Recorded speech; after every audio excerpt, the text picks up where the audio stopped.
कि आपकी क्वालिफिकेशन क्या है, क्या ये गुनाह है?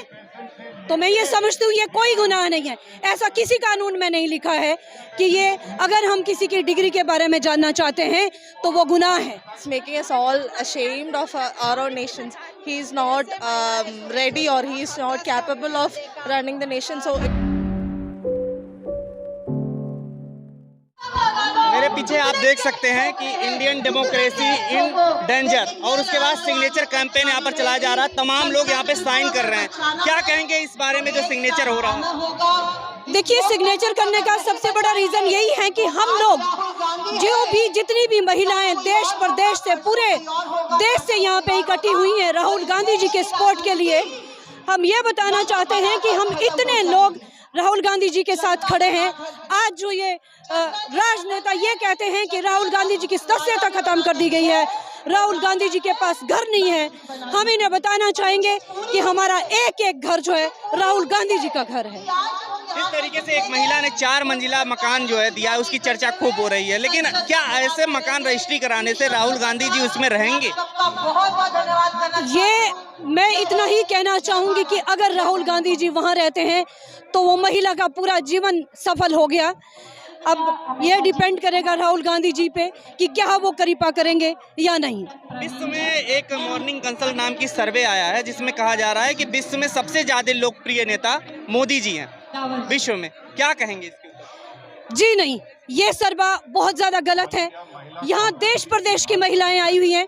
आप एक एक से अगर सवाल पूछेंगे तो आप ये पाएंगे कि राहुल गांधी जी सबसे लोकप्रिय नेता है, क्योंकि वो किसी पूरे देश में नहीं, पूरे देश के दिल में रहते हैं। क्या कहेंगे पूरे जो घटनाक्रम हुआ, जिस तरीके संसद की सदस्यता गई, फिर उसके बाद बंगला उनको छोड़ने का जो हुआ, क्या कहेंगे? चुनाव न लड़ने पे भी रोक लग सकती है? देखिए, अगर ऐसा कुछ होता है ये बहुत निंदनीय है और निंदनीय होगा, क्योंकि सवाल पूछना गलत बात नहीं है।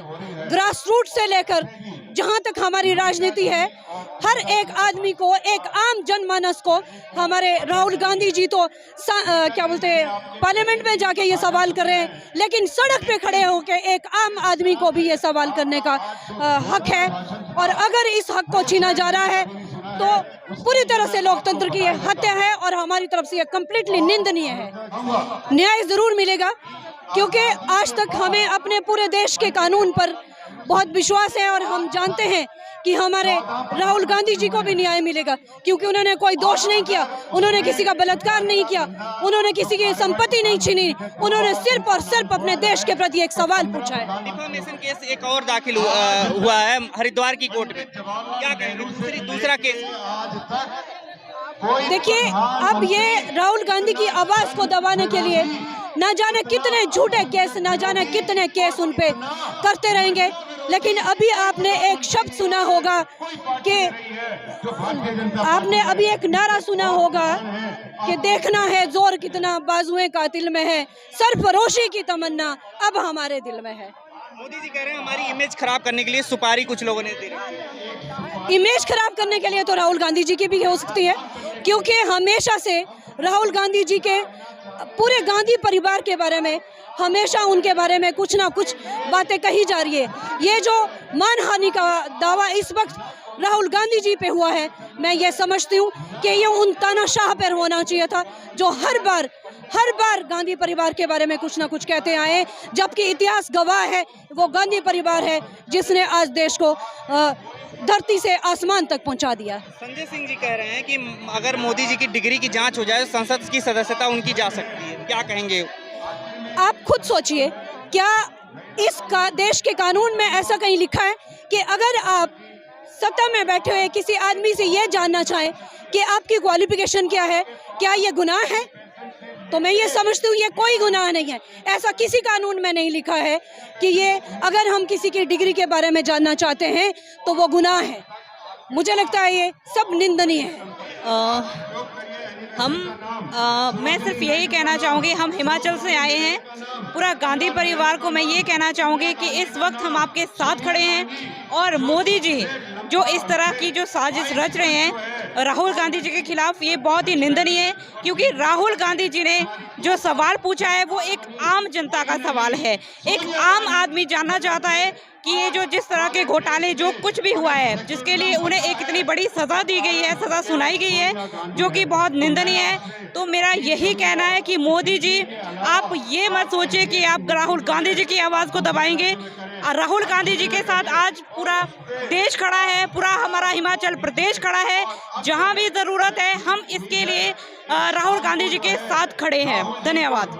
सिग्नेचर कैंपेन और इन सब चीज़ों का फर्क पड़ता है? मुझे लगता है फ़र्क पड़ना चाहिए, इसीलिए ये जो शुरू किया गया है और इससे पता चलता है। आप खुद देखिए, सिग्नेचर कैंपेन में आपको नज़र आ रहा होगा कितने सारे लोगों ने सिग्नेचर किए हैं और सच में ही इस वक्त जो है जनता मोदी जी से हताश है, नाराज़ है और जिसको इस तरह से, इस माध्यम से वो अपनी नाराज़गी को जता रहे हैं। धन्यवाद।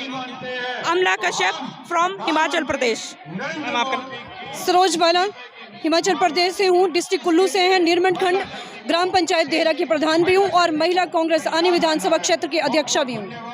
That is to save the democracy of the nation, because democracy in India is just a word nowadays, because it is not being carried out properly since the Prime Minister, the so-called Prime Minister Narendra Modi is making us all ashamed of our own nations. He is not ready, or he is not capable of running the nation. So it is our protest, it is the Congress parties, it is the Mahila Congress protest to save the democracy of the nation.